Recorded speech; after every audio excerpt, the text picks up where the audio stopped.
Hello friends, नमस्कार। Welcome to my YouTube channel DS Gyan दृष्टि। आज का जो मेरा वीडियो है वो आधारित है, बेस्ड है संस्कृत, जो क्लास 10वीं है, क्लास 10वीं है, उसका जो चौ छठा अध्याय है, अध्याय 6, उसका जो शीर्षक है भारतीय संस्कार। तो इस वीडियो में हम लोग जानेंगे भारतीय संस्कार के 30 मोस्ट VVI वस्तुनिष्ठ प्रश्न और उसके आंसर, जो काफ़ी इम्पोर्टेंट है। क्लास 10th के जो भी विद्यार्थी 2024 में बोर्ड परीक्षा देंगे उन विद्यार्थियों के लिए खासकर महत्वपूर्ण है यह वीडियो। तो इस वीडियो को आप अंत तक देखें, साथ ही वीडियो को लाइक कीजिए, शेयर कीजिए, और यदि आप इस चैनल पर पहली बार विजिट कर रहे हैं तो प्लीज़ चैनल को सब्सक्राइब कर लें और बेल आइकन को दबा दें, जिससे जो भी वीडियो बनाऊँ उसका नोटिफिकेशन आपको मिल जाए। तो स्टार्ट करते हैं आज के वीडियो को, जिसका शीर्षक है भारतीय संस्कार के 30 वस्तुनिष्ठ प्रश्न। तो पहला प्रश्न है कि भारतीय संस्कार कितने हैं, मतलब भारत में संस्कारों की संख्या कितनी है। ऑप्शन है ए 24, बी 20, सी 18 और डी 16। तो काफ़ी इम्पोर्टेंट प्रश्न है ये बोर्ड एग्जाम 2024 में 100% आएगा यह प्रश्न। तो इस प्रश्न का जो सही जवाब होगा वो हो जाएगा ऑप्शन डी, अर्थात 16। भारत में संस्कारों की जो संख्या है वो 16 हैं। तो option D is right answer. प्रश्न संख्या 2 है, शिक्षा संस्कार का प्रथम संस्कार कौन है। शिक्षा संस्कार का प्रथम संस्कार कौन है। ऑप्शन है ए अक्षर आरंभ, ऑप्शन बी वेदारंभ, ऑप्शन सी उपनयन और ऑप्शन डी समावर्तन। तो इस प्रश्न का जो सही जवाब होगा वो ऑप्शन ए हो जाएगा, अक्षर आरंभ। प्रश्न संख्या 3 है, चरित्र का निर्माण किससे होता है। चरित्र का निर्माण किससे होता है। ऑप्शन से ए संस्कारों से, बी वैर भावना से, सी अशांति से और डी इनमें कोई नहीं। तो प्रश्न संख्या जो 3 है उसका जो सही जवाब हो जाएगा वो ऑप्शन ए होगा, संस्कारों से चरित्र का निर्माण होता है। प्रश्न संख्या 4 है कि संस्कार प्रायः कितने प्रकार के होते हैं। संस्कार प्रायः कितने प्रकार के होते हैं। ऑप्शन है ए 5, ऑप्शन बी 6, ऑप्शन सी 3 और ऑप्शन डी 12। तो इस प्रश्न का जो सही जवाब हो जाएगा वो हो जाएगा ऑप्शन ए, संस्कार प्रायः 5 प्रकार के होते हैं। प्रश्न संख्या 5 है, जन्म पूर्व संस्कार, जन्म पूर्व संस्कार कितने हैं। ऑप्शन है ए 6, ऑप्शन बी 5, ऑप्शन सी 1 और ऑप्शन डी 13। तो इस प्रश्न का जो सही जवाब हो जाएगा वो हो जाएगा ऑप्शन डी 13, मतलब जन्म पूर्व संस्कारों की जो संख्या है वो 13 है।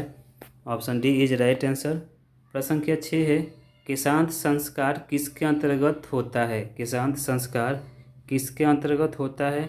ऑप्शन है ए जन्म के बाद, ऑप्शन बी जन्म से पूर्व, ऑप्शन सी विवाह और ऑप्शन डी शिक्षा काल।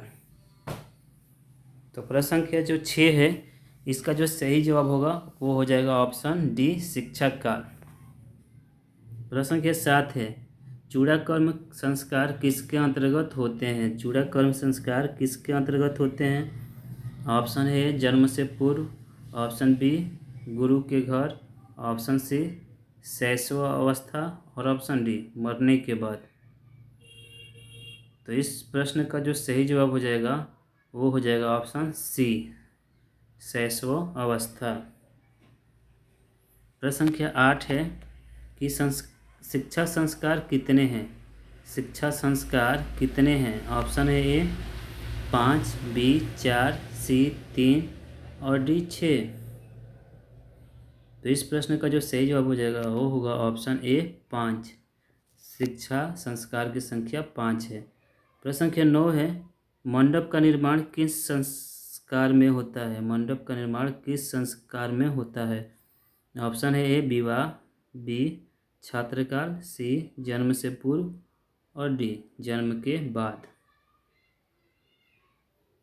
तो इस प्रश्न का जो सही जवाब होगा वो हो जाएगा ऑप्शन ए विवाह। प्रश्न संख्या 10 है, कन्यादान किस संस्कार में होता है। कन्यादान किस संस्कार में होता है। ऑप्शन ए छात्रकाल, बी विवाह, सी शिक्षा काल और डी जन्म से पूर्व। तो इस प्रश्न का जो सही जवाब होगा वो होगा ऑप्शन बी विवाह, मतलब कन्यादान विवाह संस्कार में होता है। प्रश्न संख्या 11 है, मरने के बाद कौन संस्कार होता है? मरने के बाद कौन सा संस्कार होता है? ऑप्शन है ए दाह संस्कार, ऑप्शन बी वेदारंभ, ऑप्शन सी लिखना और ऑप्शन डी मुंडन। तो इस प्रश्न का जो सही जवाब हो जाएगा वो होगा ऑप्शन ए दाह संस्कार। मरने के बाद मनुष्य का दाह संस्कार किया जाता है या होता है। प्रश्न संख्या 12 है कि नामकरण किस संस्कार में होते हैं? नामकरण किस संस्कार में होते हैं? ऑप्शन है गृहस्थ संस्कार, ऑप्शन बी विवाह संस्कार, ऑप्शन सी बचपन में और ऑप्शन डी मरने के बाद। तो प्रश्न संख्या जो 12 है इसका जो सही जवाब हो जाएगा वो होगा ऑप्शन सी बचपन में। बचपन में नामकरण संस्कार होता है। प्रश्न संख्या 13 है, गृहस्थ काल में कितने संस्कार होते हैं? गृहस्थ काल में कितने संस्कार होते हैं? ऑप्शन ए 1, बी 2, सी 3 और डी 4। तो इसका जो सही जवाब हो जाएगा ऑप्शन ए हो जाएगा 1। गृहस्थ काल में कुल 1 संस्कार होते हैं।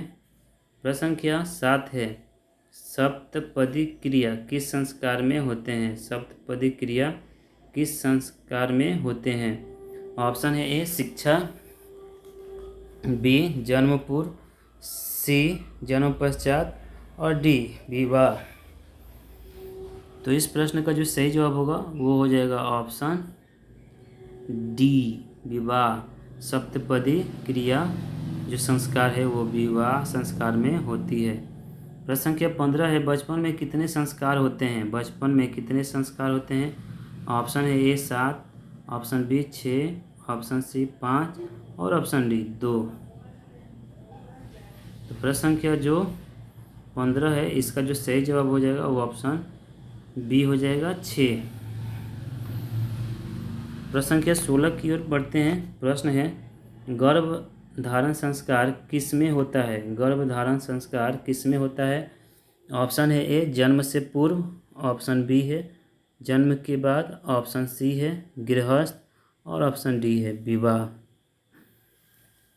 तो प्रश्न संख्या 16 का जो सही जवाब होगा वो होगा ऑप्शन ए जन्म से पूर्व। प्रश्न संख्या 17 है, भारतीय दर्शन का महत्वपूर्ण उपादान क्या है? भारतीय दर्शन का महत्वपूर्ण उपादान क्या है? ऑप्शन है ए ज्ञान, बी दान, सी संस्कार और डी परिश्रम। तो प्रश्न संख्या जो 17 है इसका जो सही जवाब हो जाएगा ऑप्शन सी हो जाएगा संस्कार।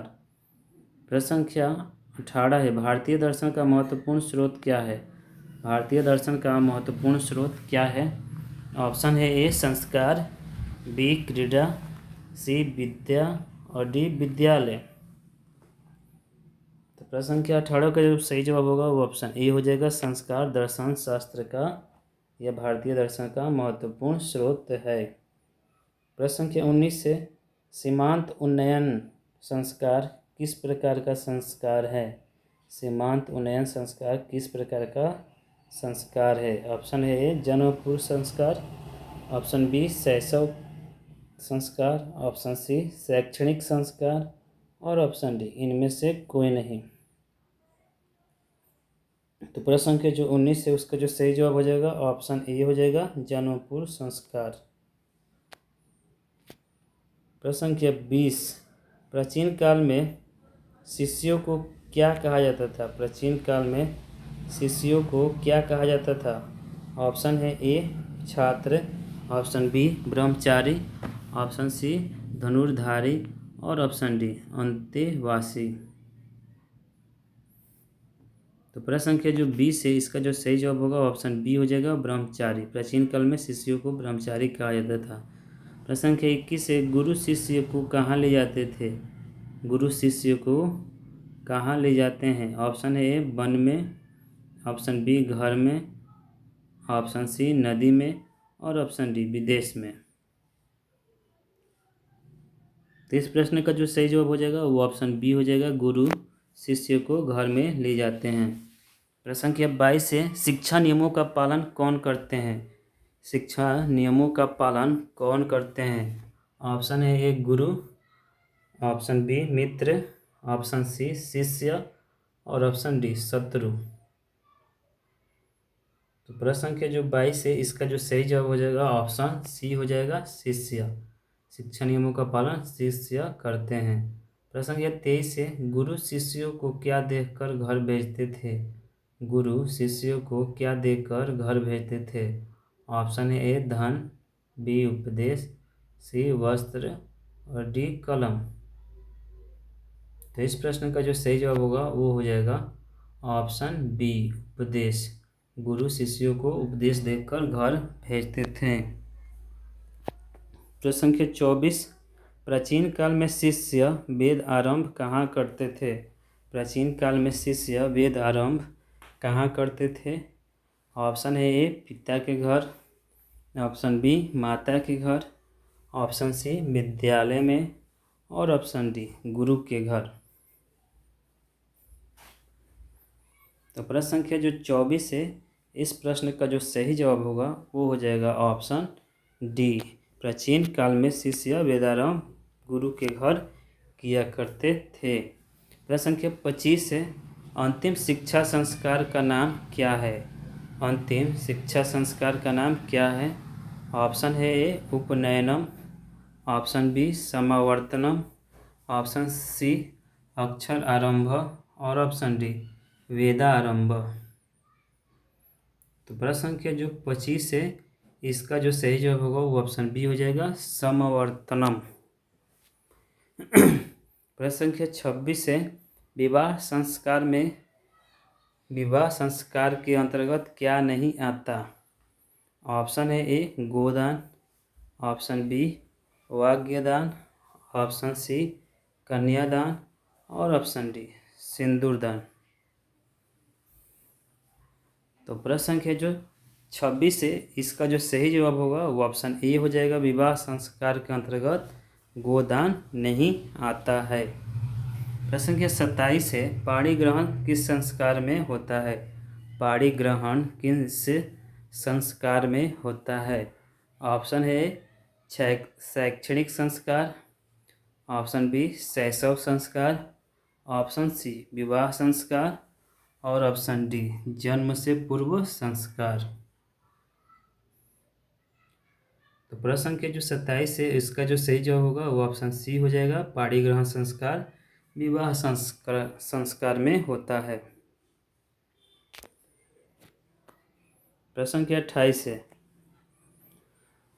पुंसवन संस्कार कब होता है। पुंसवन संस्कार कब होता है। ऑप्शन है ए जन्म से पूर्व, ऑप्शन बी जन्म के बाद, ऑप्शन सी गृहस्थ और ऑप्शन डी विवाह। तो प्रश्न संख्या जो 28 है पुंसवन संस्कार कब होता है। तो इस प्रश्न का जो सही जवाब होगा वो हो जाएगा ऑप्शन ए जन्म से पूर्व पुंसवन संस्कार होता है। बढ़ते हैं प्रश्न संख्या 29 की ओर। प्रश्न है भारतीय जीवन में किस काल से संस्कारों का महत्व चला आ रहा है। भारतीय जीवन में किस काल से संस्कारों का महत्व चला आ रहा है। ऑप्शन है ए मध्यकाल से, ऑप्शन बी आधुनिक काल से, ऑप्शन सी प्राचीन काल से और ऑप्शन डी अति आधुनिक काल से। तो प्रश्न संख्या जो 29 है भारतीय जीवन में किस काल से संस्कारों का महत्व चला रहा है। तो इस प्रश्न का जो सही जवाब होगा वो हो जाएगा ऑप्शन सी प्राचीन काल से। प्रश्न संख्या 30 है कि प्राचीन संस्कृति की पहचान किससे होती है। प्राचीन संस्कृति की पहचान किससे होती है। ऑप्शन है ए धर्मों से, बी संस्कारों से, सी कर्मों से और डी धन से। तो प्रश्न संख्या जो 30 है इस वीडियो का जो अंतिम प्रश्न है उसका जो सही जवाब होगा वो होगा ऑप्शन बी। प्राचीन संस्कृति की पहचान जो होती है वो हमारे संस्कारों से होती है। तो फ्रेंड्स ये था हमारा आज का वीडियो जो आधारित था वर्ग 10वीं क्लास कक्षा 10वीं जो है उसका जो छठा अध्याय है भारतीय संस्कार। तो इससे संबंधित हमारा आज का वीडियो जो काफ़ी इम्पोर्टेंट वीडियो था क्लास 10th के विद्यार्थियों के लिए जो 2024 की बोर्ड परीक्षा में शामिल होंगे। तो आप सभी इस वीडियो को देखें, वीडियो को अंत तक देखें और वीडियो को लाइक कीजिए, शेयर कीजिए। और यदि आप इस चैनल पर पहली बार विजिट कर रहे हैं तो प्लीज़ चैनल को सब्सक्राइब कर लें और बेल आइकन को दबा दें, जिससे जो भी मैं वीडियो बनाऊं उसका नोटिफिकेशन आपको मिल जाए। और मेरा यह दावा है कि यदि आप हमारे सभी वीडियो को देखते हैं, अगर आप बोर्ड परीक्षार्थी है अर्थात 10th और 12th के परीक्षार्थी हो, तो आप बोर्ड एग्ज़ाम में 80+ % से ऊपर नंबर आप पाएंगे। तो इस वीडियो को देखने के लिए आपका बहुत बहुत धन्यवाद। Thank you for listening and watching.